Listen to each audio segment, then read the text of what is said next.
Greetings!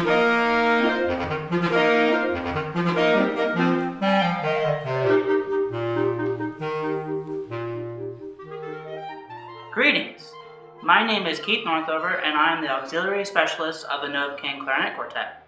I am here today to talk to you about the tenor clarinets. You may know them as the Alto clarinet in flat or the Bassett horn in F.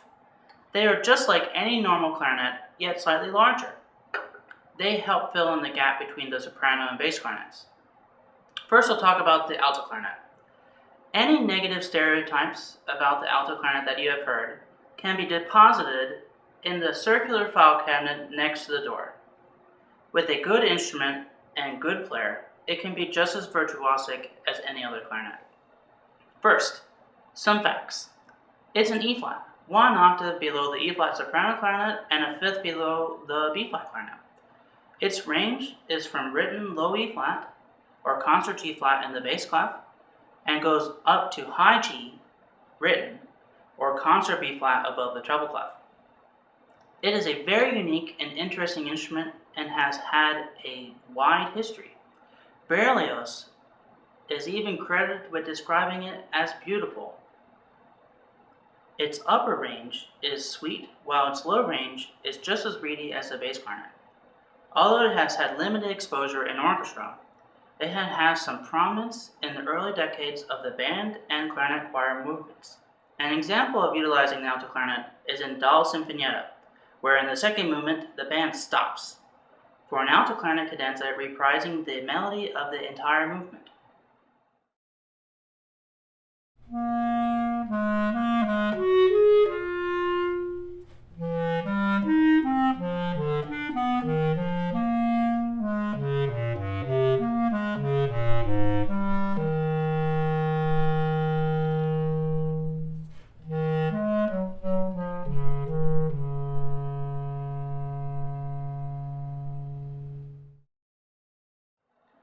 A reason to use the alto clarinet is that it phrases, blends, and tunes well with the other clarinets of the clarinet quartet.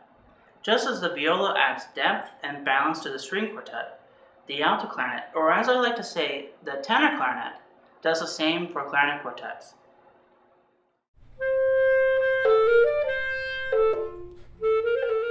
The Bassett horn, not Bassett hound, is another type of tenor clarinet, but in F instead. It has just a slightly lower range to low C or concert F below the bass clef. As one of the original bass clarinets, it became a favorite of Mozart and his contemporaries. It is sometimes described as having an otherworldly tone or sweet tone, especially in the upper range. A virtuosic instrument in its heyday, Rolla wrote a prominent concerto featuring it. Meanwhile, Mozart also used it in some 30 chamber pieces, including the 25 Divertimenti, the Grand Partita, and the Requiem. Here's an example of the Recordare from the Requiem.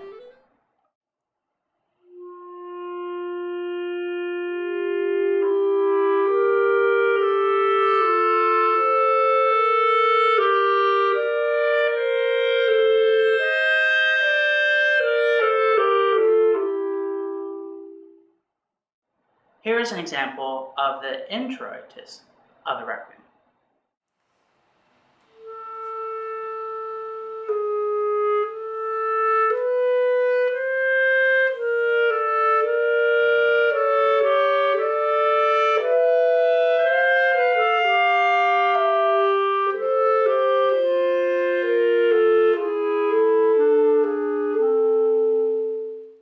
Sadly though, it has been relegated to antiquity, although has had some renewed interest from time to time.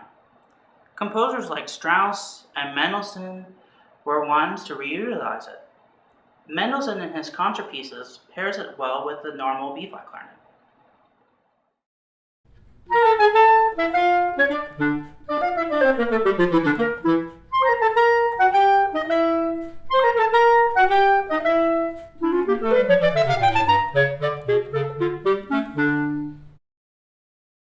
In the contemporary theater, especially in the 20th century, many composers have brought back the Bassett horn.